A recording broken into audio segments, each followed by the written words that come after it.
So watchers, tell me what it is that skeptics do that make them appear so sceptical.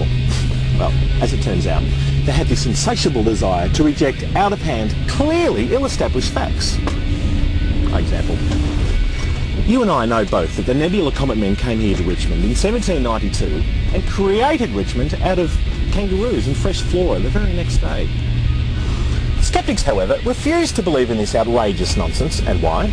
Based on the basis of what? Factual scientific evidence. That's right, factual. Now, you might say that factual science is merely centuries and centuries worth of well-researched facts and figures, proving everything we know and providing us with everything we've ever known so far.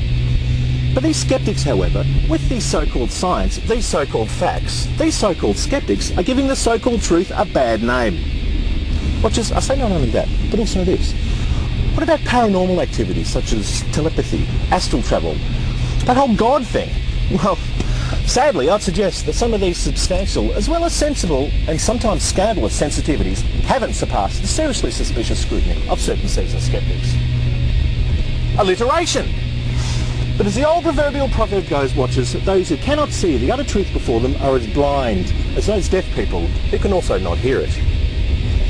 Which, when you think about it, with your brain, watchers, would effectively leave you as deaf, dumb and blind as your average, or mean, pinball player. And look, if you're sceptical about that, watchers, like I am, then try this. Cover your senses and try believing in God. What? UFOs, for example. You see, watchers, like you, we're not sure about something as well, usually. So we go visit the man with the biggest probe in Richmond. A probe which seeks to only educate the truth in its many different forms.